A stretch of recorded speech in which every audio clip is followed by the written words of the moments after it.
किसी भी शेयर में पैसा लगाने से पहले समझदार इन्वेस्टर्स कंपनी की वैल्यूएशन पर जरूर नजर डालते हैं। बढ़िया वैल्यूएशन यानी स्टॉक के ऊपर जाने के उतने ही ज्यादा आसार। मौजूदा हालात में तो कंपनियों की वैल्यूएशन को लेकर लोग ज्यादा सचेत हो गए हैं। वजह है कई स्टार्टअप्स का बाजार में औंधे मुंह गिरना। ऊंची वैल्यूएशन के साथ बाजार में एंट्री करने वाले स्टार्टअप्स के शेयरों के खरीदार नदारद हैं। बस इसी वजह से लोगों के कान खड़े हैं। लेकिन एक बात दिमाग में ये भी आती है कि क्या ऐसा भी हो सकता है कि किसी शेयर की वैल्यूएशन ऊंची हो, इसके बावजूद उसमें आपकी झोली भरने की ताकत हो। बैंकिंग सेक्टर की अगर बात करें तो एक ऐसा मामला कोटक बैंक के तौर पर दिखाई देता है। दरअसल दूसरे दिग्गज बैंकों के मुकाबले कोटक बैंक की वैल्यूएशन ज्यादा है। कोटक की प्राइस टू बुक वैल्यू 3.67 गुने पर है। इसके मुकाबले HDFC बैंक 3.06 गुने, ICICI बैंक 2.93 और एक्सिस बैंक 1.72 गुने की वैल्यूएशन पर चल रहे हैं। तो अब आता है असल सवाल कि क्या कोटक बैंक में ऊंची वैल्यूएशन पर भी आपको रिटर्न देने की ताकत है या अभी इस शेयर को छोड़ देना चाहिए। इसके लिए चलिए थोड़े से आंकड़े खंगाल लेते हैं। सबसे पहले बात NIM की। NIM यानी नेट इंटरेस्ट मार्जिन, यानी ब्याज पर बैंक को कितना मार्जिन मिल रहा है। दूसरे दिग्गज बैंकों के मुकाबले कोटक का NIM सबसे ज्यादा है, मतलब ब्याज पर बैंक जमकर कमाई कर रहा है। और ऐसा नहीं है कि कोटक बैंक का NIM औसत रूप से ही ज्यादा है। बैंक लगातार कई वर्षों से ऊंचे NIM का फायदा उठा रहा है। ROA की बात करें तो भी कोटक सबसे आगे है। अब अगर लायबिलिटीज यानी कर्ज की लागत की बात करें तो कोटक बैंक की गिनती सबसे मजबूत बैंकों में होती है।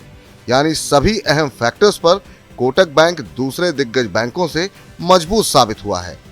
बैंकिंग कारोबार के दूसरे फैक्टर्स जैसे कासा रेशियो, NPA की बात करें तो बैंक ने लगातार इनमें भी अच्छा परफॉर्म किया है।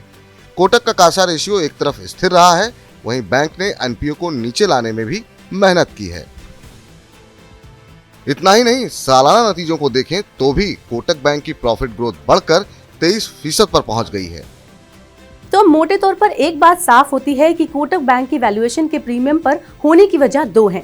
एक तो लगातार बढ़िया परफॉर्मेंस और दूसरा मजबूत ग्रोथ आउटलुक। खैर अब लौटते हैं सबसे जरूरी बात पर, और वो है कि आखिर इसमें लोगों ने कमाया कितना है। तो चलिए आपको बताते हैं कि इससे लोगों को कितनी कमाई हुई है। 2001 से अब तक कोटक बैंक में निवेशकों ने 745 गुना रिटर्न हासिल किया है। कोटक बैंक में रिटर्न का चार्ट आपको चौंकाने के लिए काफी है। अगर हालिया वक्त पर नजर डालें तो कोटक बैंक का शेयर भी गिरावट का शिकार हुआ है। 52 हफ्तों के हाई से ये 20% नीचे चल रहा है। गोल्डमैन सैक्स के मुताबिक बीते 2 सालों से वैल्यूएशन के लिहाज से कोटक बैंक ने बैंक निफ्टी को अंडर परफॉर्म किया है। गोल्डमैन सैक्स का ही अनुमान है कि FY27 तक कोटक बैंक का मार्केट कैप बढ़कर $100 अरब पर पहुंच सकता है। यानी अगले 5 साल में मार्केट कैप में 2 गुने से ज्यादा की बढ़ोतरी की उम्मीद है। बजाज फाइनेंस, SBI कार्ड जैसे महंगे शेयरों के मुकाबले कोटक बैंक करीब 30% डिस्काउंट पर चल रहा है। ब्रोकरेज हाउस ने यह भी कहा है कि ब्याज दरों में बढ़ोतरी के दौर में कोटक बैंक फायदा उठाने की पोजीशन में है। मजबूत कारोबार और कम जोखिम के चलते ज्यादातर ब्रोकर्स भी कोटक बैंक को लेकर बुलिश बने हुए हैं।